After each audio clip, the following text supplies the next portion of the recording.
Hi, everybody. Make sure I get this.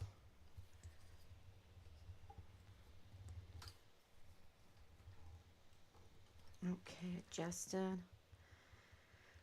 All right. It is very late. Sorry, could not be helped. We are at 1,446 days since Richard was premeditatedly murdered, code red, on Fort Bliss in El Paso, Texas, and we still don't have his remains. So the evidence is mounting. The evidence is mounting. Now we have evidence enough to say that Richard was murdered premeditatedly and code red internally, and the prime suspects are uh, a rogue breakaway criminal group from the original response team.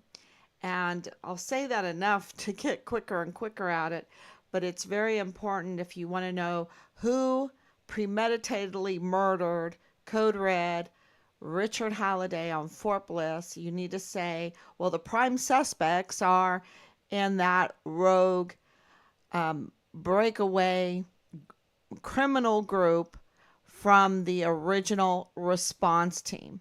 Okay, the original response team, a group from in that, a rogue group that is a breakaway criminal group from the original response team. I think that is the best way to identify um, the location of where the prime murder suspects are. So let's go on Facebook and see if I'm on. Everything's okay. Looks like I'm on. Let's go on Facebook. Okay. Thank you so much. So today has been, and I'm so sorry I'm so late, and I need to go on earlier and earlier, but can't be helped. And I have some pictures here. I'm going to show you a couple pictures. Here's a family picture of us. Look at how happy Richard is there. That's Richard right there. Richard and Robert and our daughters, right? And then what else do I have here? I have a let's see if I can get that where that's Robin and me right there. Okay, and then of course an inspiration. Let's see if I can get that on there. That's my Oma. That's my Oma. Yeah, that's Hannah. That's my Oma. See if I can get and that's the legacy of doing what's right. Um, it goes through the generations, and we can't cower to a rogue criminal group. We can't cower to them. We have so much um, that our families have worked for. And, to have our country be contaminated by thieves, the bottom line is um, thievery, how, they steal, and this criminal trafficking is about stealing people's lives, stealing people's um, freedoms, and also, just monetarily stealing um, with things and then laundering the money. And Richard was reporting criminal trafficking, and uh, it's very profitable, but it's illegal. and it hurts people, and it hurts our country, and it hurts El Paso, it hurts the community, it hurts our families. It's so um, it's so vile, and it's so vulgar, and it ends up like in this sex cult group, um, where they cross the lines. They just cross the lines of everything decent and good, and that's why you will see so much um, so much retaliation, uh, just pointless retaliation. And what has happened is today, breaking news, that we received word that we are getting that growing national. Remember, I've been talking about the institutional support, the growing institutional support, more and more institutional support, national institutional support. Of course, you have the state of Texas, which is uh, amazing, amazing institutional support, and now you have the national growing um, support. Well, that support is now advancing. It's advancing.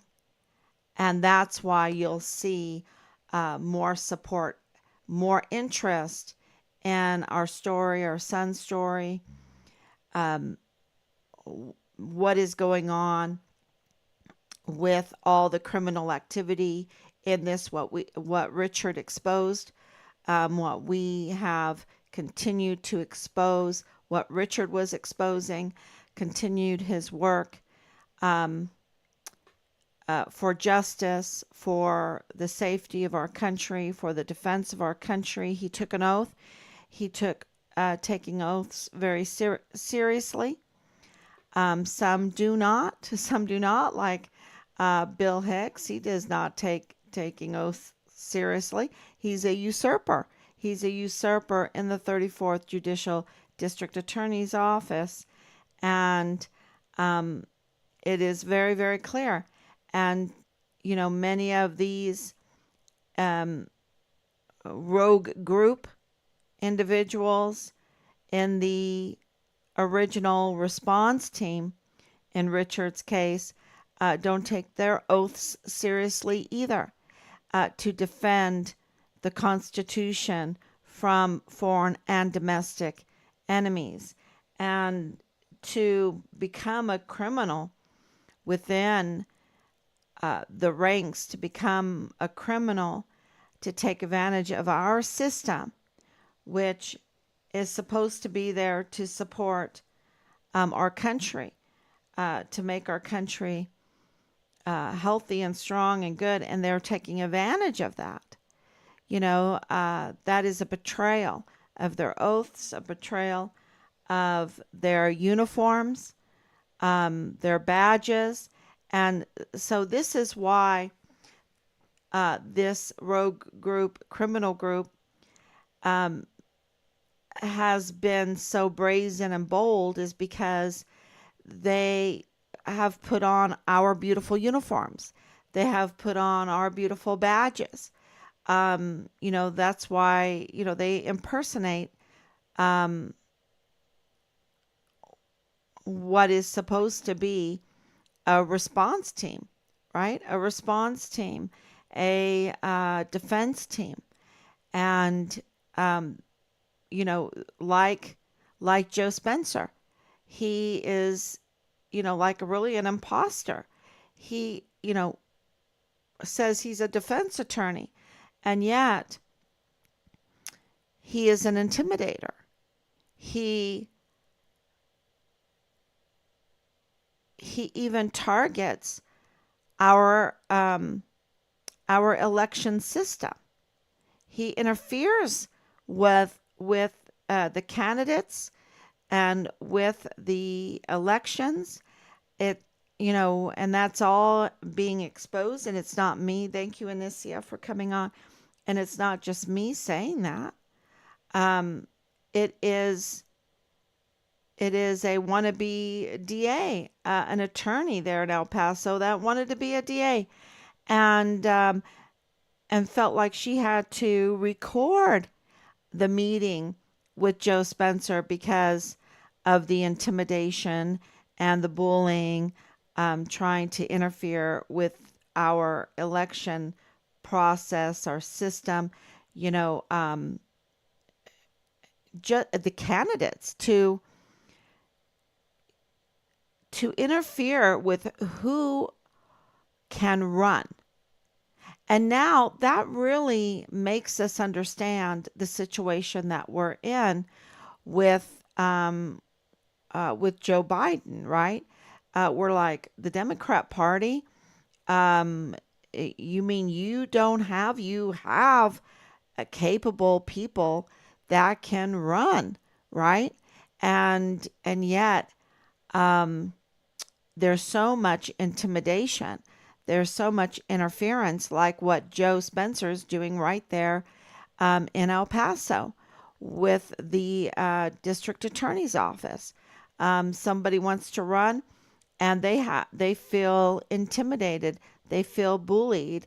They are told that they can't run. Who is Joe Spencer to do that? I mean, that's really, the more you read that article in El Paso Times, the more you read that about the interference and candidates wanting to run for district attorney, and from the defense attorney of the Walmart case. Okay, so you have the defense attorney interfering with the election process and the candidates for the prosecutors. You understand? So it's like, okay, so the defense attorney wants to control the prosecutors, the prosecuting candidates, the office of the DA office, right? The district attorney's office, those that identify the crimes, that document the crimes, that prosecute the crimes. He wants to control that because he's a defense attorney. So, what is he? He wants Patrick Crusius to just walk, to just stay in isolation on the El Paso taxpayers' dime for more years, um, without even a mental health evaluation. I mean, he doesn't want this case to move forward because Patrick Crusius is facing the death penalty for participating in an orchestrated Walmart mass shooting in El Paso. I mean, absolutely shaking and rattling the whole community. Yeah,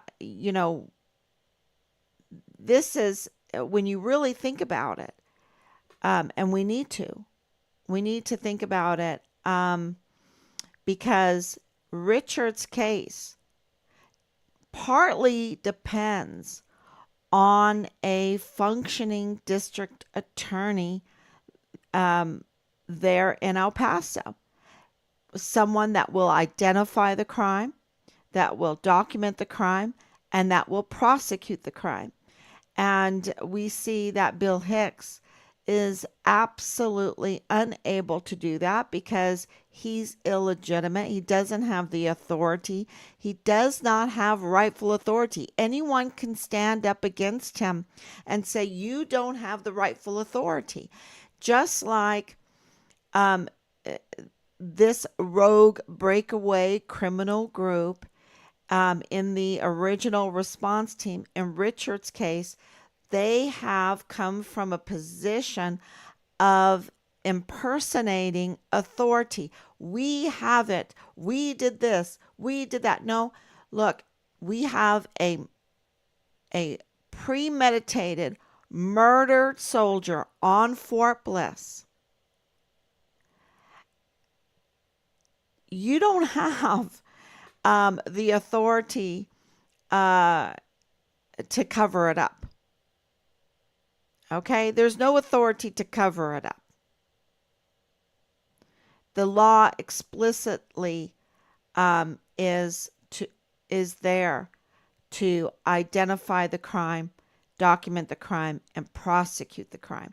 And that's why messing with all these DA's office and specifically in our case in El Paso is so important for these criminals, because uh, who is going to carry out justice if it's not the district attorney's office? See, then you have to get the national support. And that's what we have been doing from really the very, very beginning. And just not taking no for an answer. Because, there is, these people are humans that are in these situations, and they need to be reminded and made alert. And it's kind of whatever you think of Bill, what's his name, the comedian that got in big legal trouble by his stuff. Anyway, but he said you have to repeat things 3 times, right? Take off your shoes, take off your shoes, take off your shoes.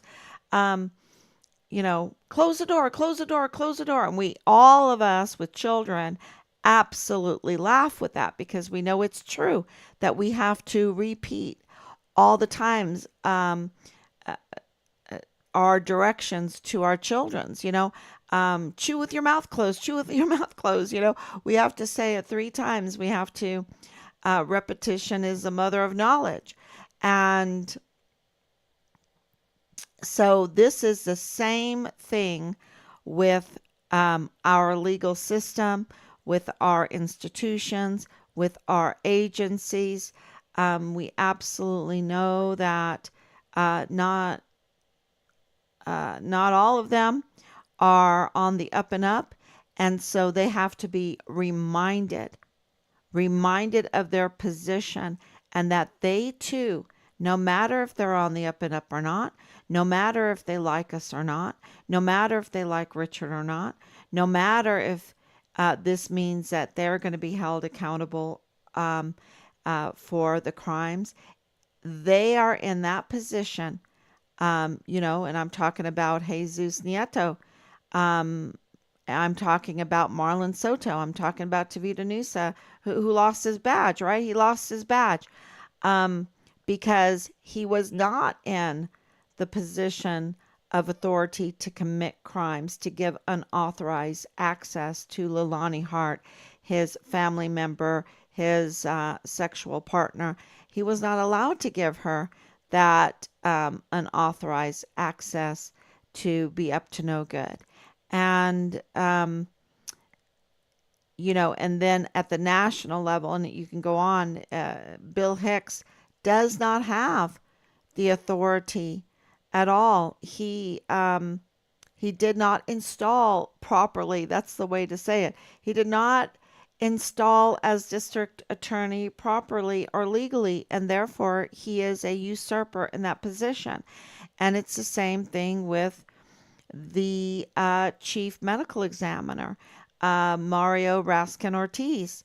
Mario Raskin Ortiz did not come into the country properly. He broke his visa properly.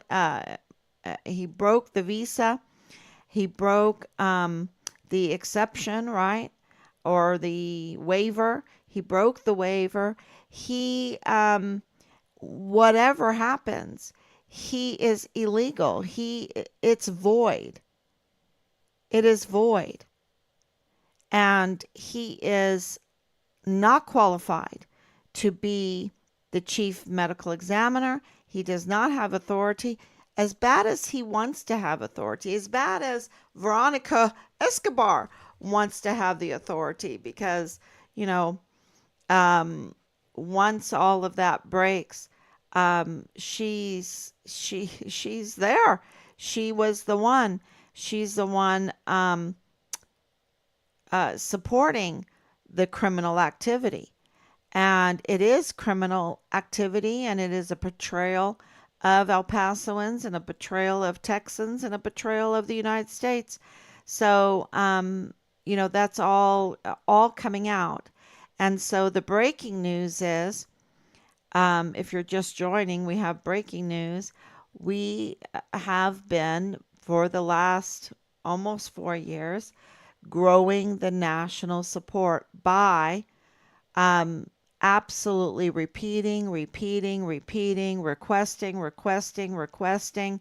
And sometimes that's why I have to come on and burn the midnight oil like tonight, because it's a lot of work. By the grace of God, we've been able to do it, um, and we've had the support team to do it, and the family support team absolutely to do it, which is very difficult when you're having to deal with a lot of, at the very beginning, all of this smear campaign, this false narrative, trying to frame Richard's case with a fabricated uh, narrative, and having to chip away at that to let people know that this is um, a fabricated, a frame job of Richard's premeditated murder, capital murder case,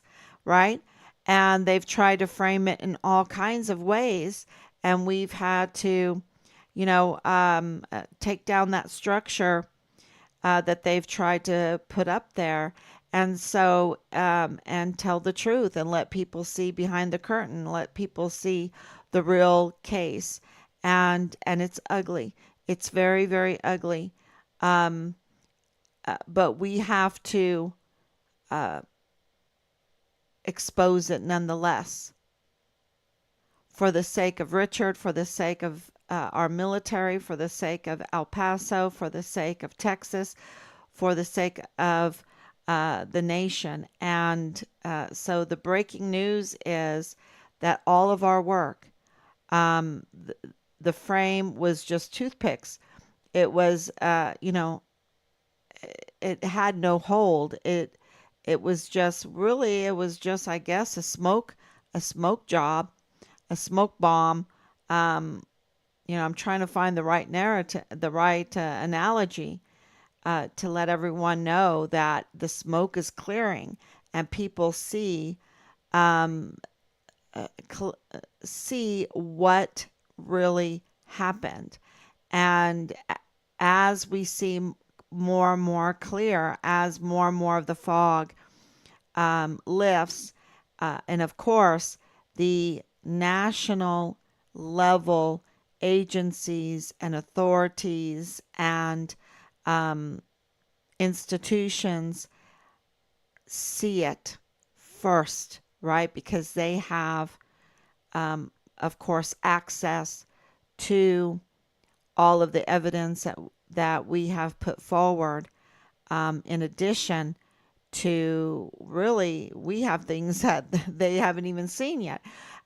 So and that's why we received the national support of the United States government to declare Richard deceased. But we have all the additional evidence that we provided to them, and absolutely they know that Richard was murdered.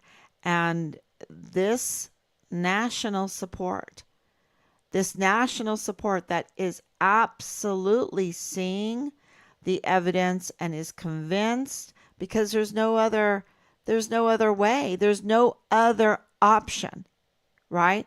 There is no other option. Richard was murdered on Fort Bliss, and his remains cannot get up and walk away, right? His remains, if he's deceased on Fort Bliss, okay, his remains cannot get up and just walk away. This is absolutely a declaration of murder. And because of all the other evidence that we have, it was premeditated. It was a premeditated, and it was internal. Therefore, a premeditated internal murder is called a code red.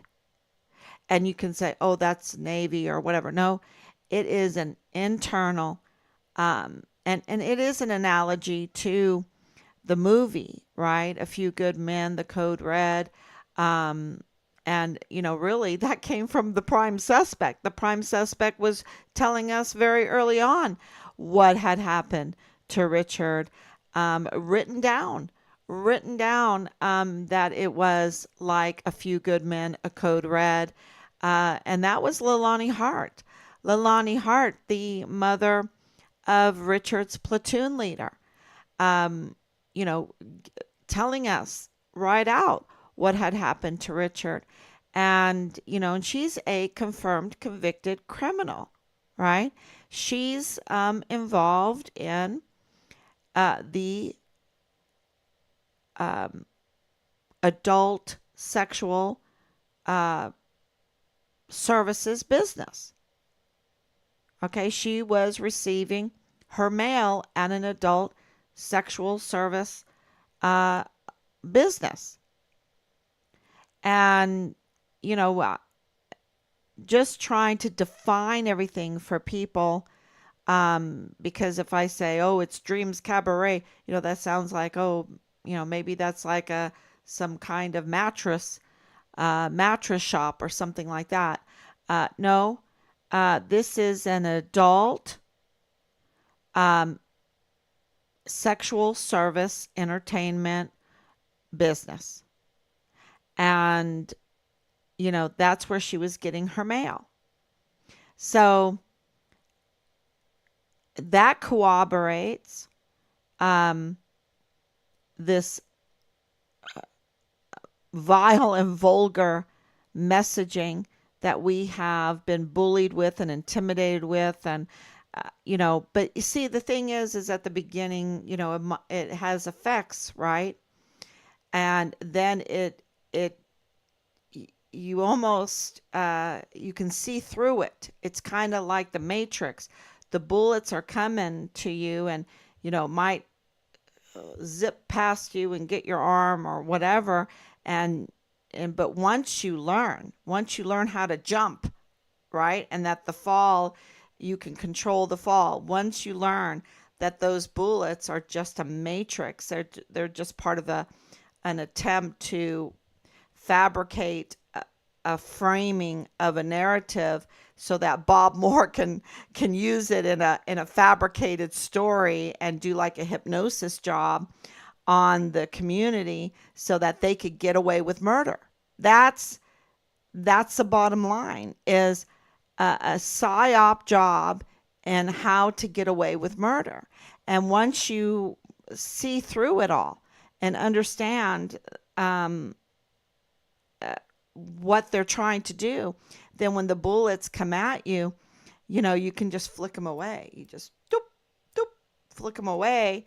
And or you say, okay, I'm going to collect those, put them in my pocket, because each one of them is evidence of intimidation, evidence of bullying, of harassment, of impersonation, of another criminal activity. And so then you take those that evidence of criminal activity, and you put them in reports, and you send those reports out to our system, our government system. And you learn how to love the law that way, because they have to, repeating and repeating and repeating. And this is where you have to have, be a long distance runner, right?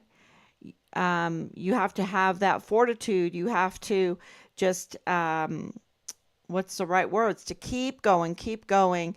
And because the individuals in the system are constantly changing, and the politics are constantly changing. And you see from 2020 until now, the whole psychology of the politics has changed. we absolutely have had the curtain swung wide open on how the media will go to the most ludicrous extremes to feed us a false narrative in order to meet political goals. And it is not about telling us the truth. It's not about doing what is right. It's not about justice. They, absolutely will tell us that the emperor, who has no clothes on, is just beautifully dressed, right? Has the most beautiful garb on, and yet we're all sitting there going, no, he's naked, right? It has no clothes on, right? And they're like, oh no, but don't you see it? Don't you see it? And you're like, who's insane now? Who's crazy now? And so don't feel like you're losing your mind. You need to stand your ground.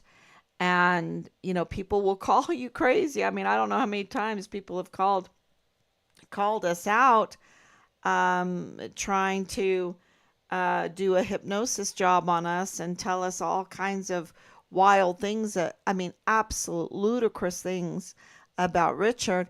And we're like, what? Geez, I need to give him an award if that's the case, because no way could that be accomplished in that time, with even though Richard was so skilled, he was a black belt, and he was the guidon bearer, and he was the distinguished undergraduate for basic training and AIT, and he clept out of college math. 6 hours of college math, clept out of it, right? Just went and took the test at the age of 15. And he clept out of 6 hours, 6 college credit hours of German at the same time. He was 15 years old and he did it. We were just like, woohoo, just amazing. So, absolutely. But what they were telling us, was just so ludicrous. And, so you just have to trust your senses, trust God. And now we have this breaking news today with the increase of the growing national support that is advancing. They're advancing.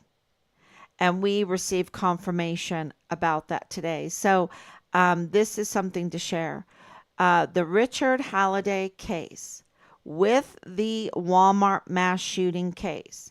Okay, because anything that happens with Richard's case, with our son's case, is totally connected with the August 3rd, 2019 Walmart mass shooting case.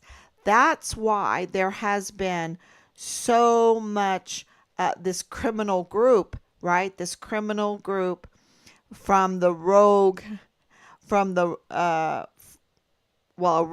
group from the original response team, because it is all connected to the Walmart mass shooting of August 3rd, 2019. Richard's case came first. That's why Leilani Hart wanted that unauthorized access to tamper with Richard's case, because it was there already. You see, it was there, and it was thick already. It was thick of his reports of the criminal trafficking, and that came first. And so anything that happens, if there is an advancing, growing national support, if our growing national support is advancing, it's advancing on Richard's case, and that means it's advancing on the Walmart mass shooting case. And the Walmart mass shooting case is coming up to 5 years.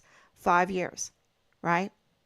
And Richard's case is longer than that. Now, he's been murdered for almost 4 years. But his case comes first. And that is something that El Pasoans need to understand.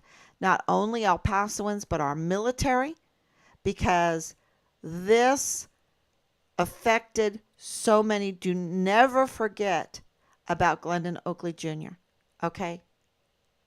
Never forget that. And I would even put Asia Graham in that category. But Glendon Oakley Jr., this is for him also.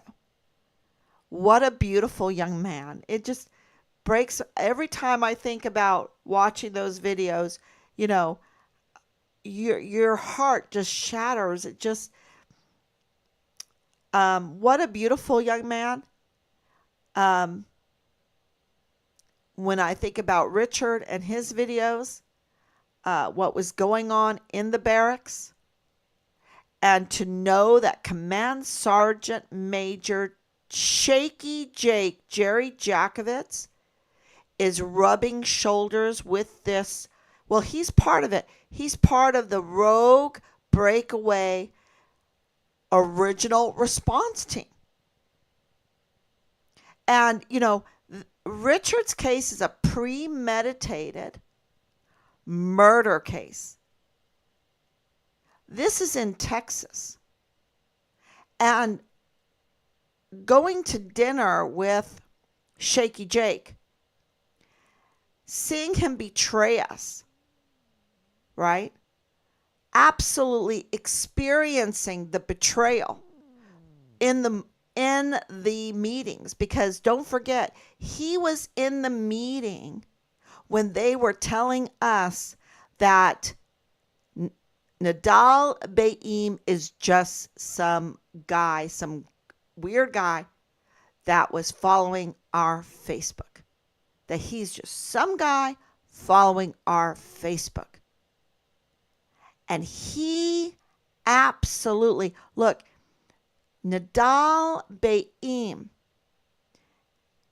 father-in-law of Lieutenant Colonel Bradford Bugado in the G3 of the 32nd ADCOM, right there with Command Sergeant Major 32nd ADCOM Shaky Jake Jakovitz. And, you know, and I've known this for a long time, since the day it happened, that Team Find Richard Halliday at one of the initial rallies told him to his face, called him out, because as Command Sergeant Major, he told Team Find Richard Halliday he did not know that he had a missing soldier, that he had a deserter on his list, and he got called out as an effing liar. Because we are a military family, a generational military family with support from the military community, from a history of not only being born. I was born at White Sands. My dad worked at White Sands, worked on Fort Bliss. I went to school on Fort Bliss. I went to school at MacArthur Elementary School, Bassett. Look, for the Command Sergeant Major to say something so ludicrous like that, we knew something was stinky. And it wasn't me that said that to him, but that what needed to be said to call him out. And now that very same Command Sergeant Major who betrayed Richard, first and foremost, betrayed our country, betrayed his oath, betrayed Richard, because his duty was to care for Richard. To say he doesn't even know when he has a missing soldier in the middle of Vanessa Guillen debacle, in the middle of Austin Hawk debacle, in the middle of Caleb Smither debacle, in the middle of Enrique Roman Martinez's debacle, in the middle of Elder Fernandez's debacle. To say what he did, he needed to be called out. And now to rub shoulders with the very suspects of the premeditated murder code red of our son? How low can you get? What is your legacy going to be? It's going to be pretty bad. Pretty bad. And all those fabricated little ceremonies, and I've been to a lot of them. What is that going to do? It is just a pretense, a pretending of, trying to put lipstick on a pig. He needs to be stripped from our beautiful, beautiful uniforms, along with Sean Bernabe, along with Donna Martin, along with McConville, along with those that sat up in front and said that Nidal B'Aim was just some guy that was watching our Facebook. And, other things are going to come out that are much bigger than that. Nidal B'Aim is a little bit of the evidence, y'all. He is a little bit of the known evidence in this case. And he worked, I don't know if he still does, worked for Western Frontier Trading, putting in bids, $3 million contract bid for ammunition to El Paso Police Department. And and has a record, y'all. Has a criminal record. How does that happen? And is the father-in-law of Bradford Bugado in the G3. And right there by Blue Party Hall. Right there on that Donovan. And the leadership, the rogue breakaway criminal group from the original response team is sitting up there in a VTC telling us that Nidal B'Aim is just some guy, and that the K9 had to go pee-pee and poo-poo and didn't find, and had to stop, the senses off, when in actuality the K9 had a positive hit. A positive hit. And we know the location, and we want our son's remains. And that's why, and this is just a little bit of the evidence that we have presented. Just a little bit. It's going to come out. But, the witnesses have been bullied and harassed and tampered with, and we've had to be very mindful of our witness whistleblowers who have come forward. Like we have the eyewitness that Richard was forcibly taken out of his bed, out of his room.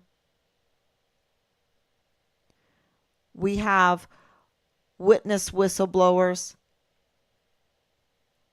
for so much of the evidence that they had no other choice but to declare him deceased,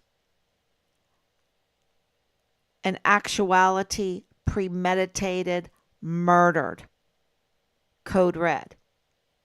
And that evidence is mounting because more and more is coming forward, and they have to be protected. And we received a huge evidence today.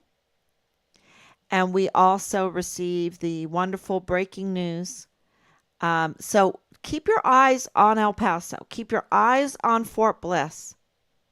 But really, really on El Paso, because we received notice today that we have growing national support that is advancing. It is advancing. And we will continue to grow that national support and grow the local support, the local support of the people, because it's the local support of the people that need to back Yvonne Rosales. There was so much smear campaign around this rogue group that is connected to the Walmart mass shooting, okay? It's all connected to the Walmart mass shooting. And how do you know it's connected to the Walmart mass shooting? The Walmart mass shooting is coming up at 5 years and nothing has been done. Nothing. Where is Judge Medrano? Where is Joe Spencer? Where is Felix Valenzuela?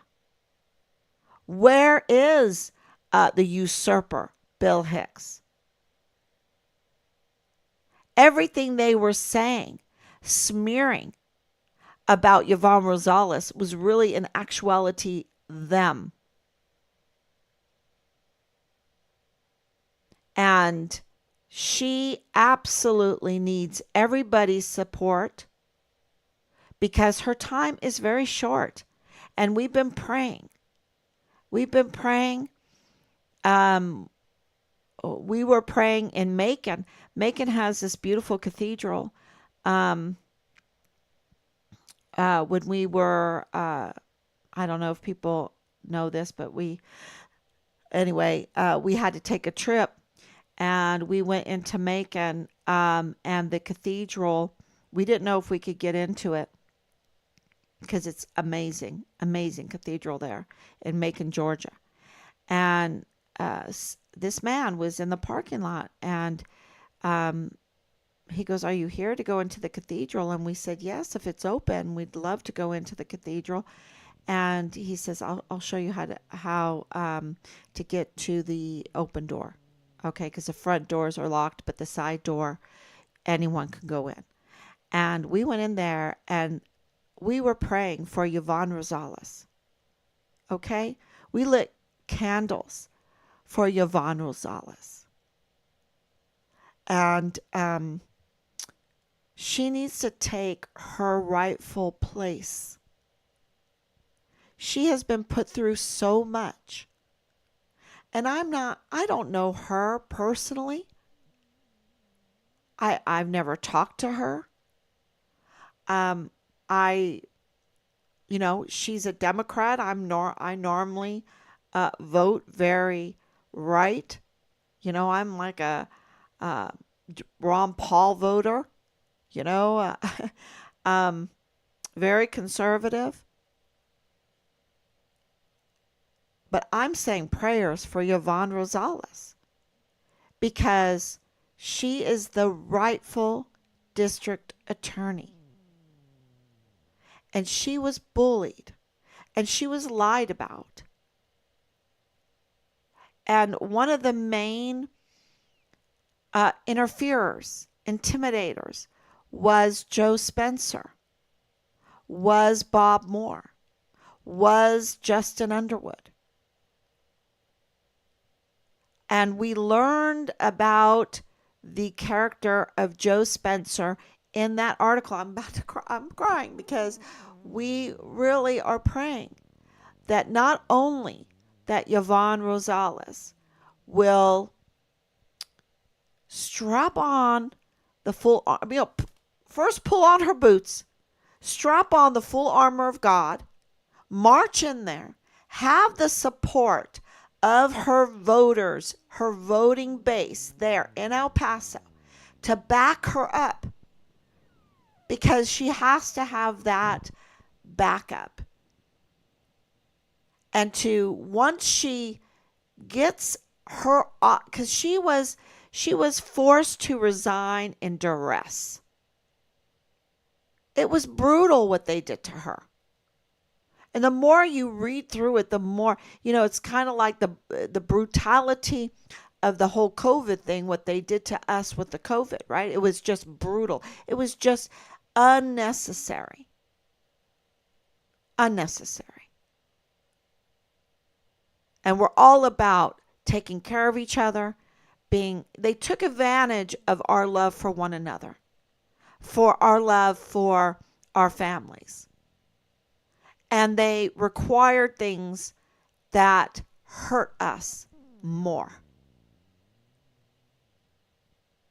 They had an evil intention.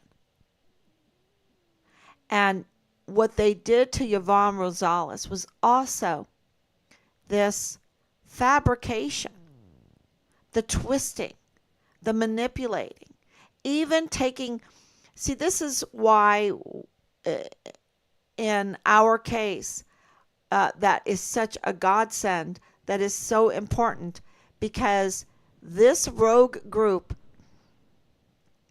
they have access. They were given unauthorized access to information. They illegally, with impersonation, had access, and they had access to Rob's entire military file, to Richard's healthcare, his whole military file, everything. And Richard looks so good. And Rob looks so good. And if they if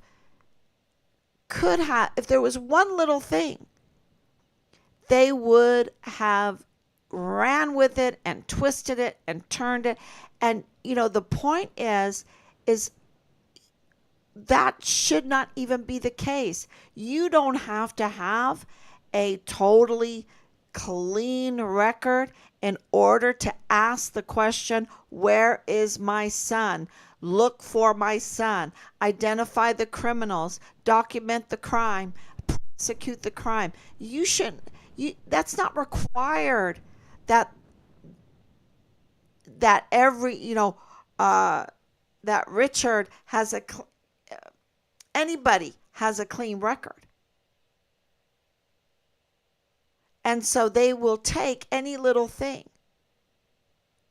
And during that whole COVID time period where Yvonne was, navigating through the politics of that, can you imagine the politics and the media of that?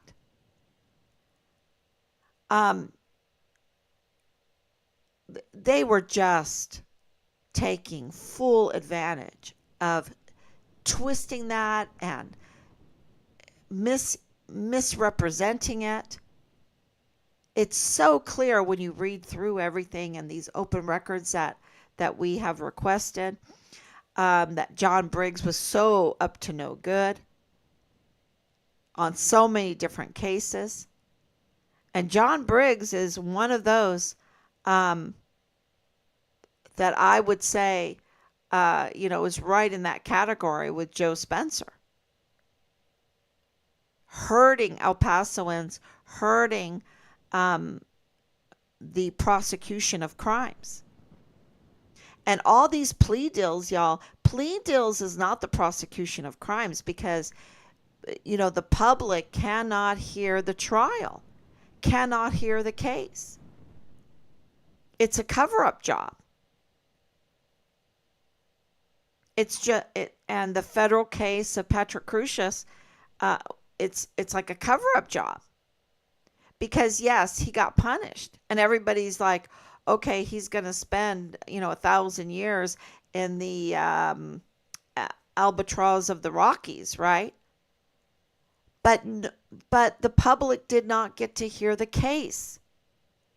Did not get to hear the evidence against him. did not get to hear the witnesses.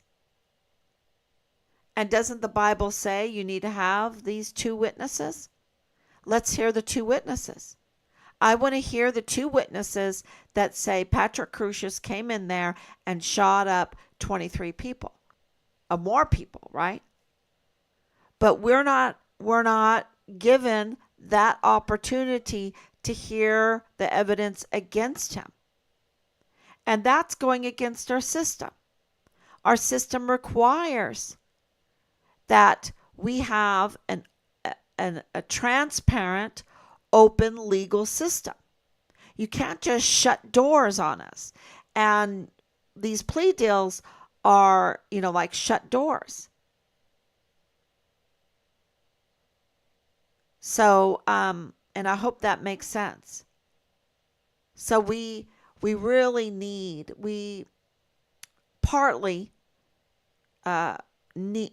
it's important for Richard's case to have a legitimate DA in the 34th Judicial District Attorney's Office. That's why that's so important. And that's why we're absolutely praying for Yvonne Rosales.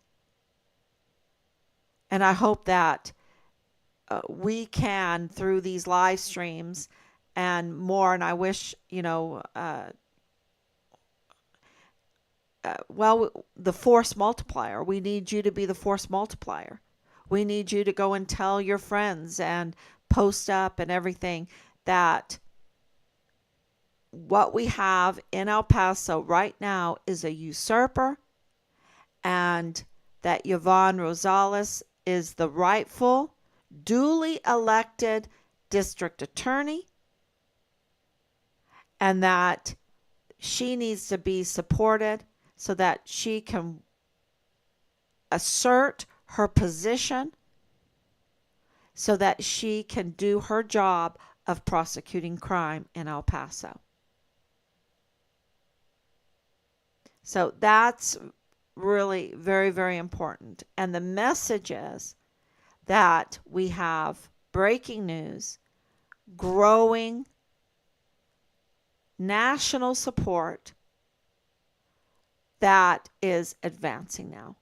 And it's, so everything that we're doing is working. It's not an overnight. I wish it was. I wish it was like really quick, but justice grinds slowly, but it grinds fine, right? And so we have to keep going, and we've been doing this for 4 years, and we're getting major results right now. We'll have more breaking news tomorrow because of all the evidence we received today that we're still going through. And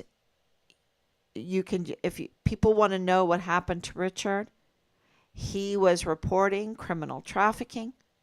They retaliated against him to try to discredit him, to discredit what he was reporting. If you discredit him, it's like the unreliable source that Leilani Hart is, like Rosa Maria Valdez Garcia is, like Belen Rocha is, like Danae Katzen is. Right? These are all unreliable sources, and they're all connected, right? They're all connected because they go to the same congregation, they live in the same house, or family members, right? And so, they're all connected, and that connects the Walmart case again, and then Bob Moore connects the Walmart case again. So it's all intertwined. And so if we move forward in Richard's case, we're moving the Walmart case forward also. And in order for that Walmart case to move forward, we need to really pray for Yvonne Rosales, support her, and then once she gets in there, continue to pray that she will do the right thing once she's in there, because she's a legitimate DA, and she needs to do the right thing. And she fired John Briggs, okay? That should tell you something. And the usurper, Bill Hicks, hired a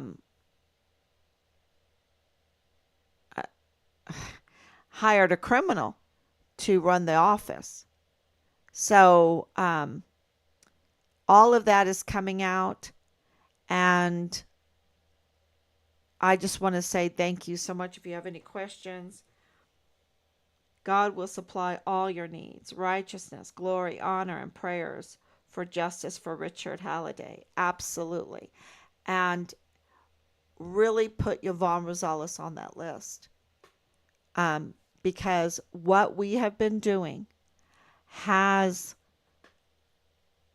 opened the door. Okay? Open the door. The door is open. And there is advancing national support, and we need the local support for her, and um, and I think that, you know, it's looking very, very good, very good, and it's very emotional for me because, I want Richard's remains, and I want these that did this horrible, horrible, disgusting crime held accountable. So, yeah. And I do want to say last night that was I need to make a little meme with this, that Bob Moore is a discredited journalist. He's a disgrace to journalism, and he is a disgust to journalism. Okay? He is discredited, disgraced, and disgust. Okay? Disgusting, right? To journalism. And that needs to get out there. And I don't say that without a lot of evidence behind it, because of so many people that he has hurt by fabricating these false stories. And having this Bob Moore's group with Amber Chase and this rogue breakaway criminal group from the original response team. And yeah, just really, he is a discredited journalist. He's a disgraceful journalist, and he's a disgusting journalist. And I think that describes it really good. That came out last night. And I thought, oh yeah, that's exactly right. Thank you, everyone. God bless you. And yeah, please share. Please share. Until tomorrow, God willing. Bye bye.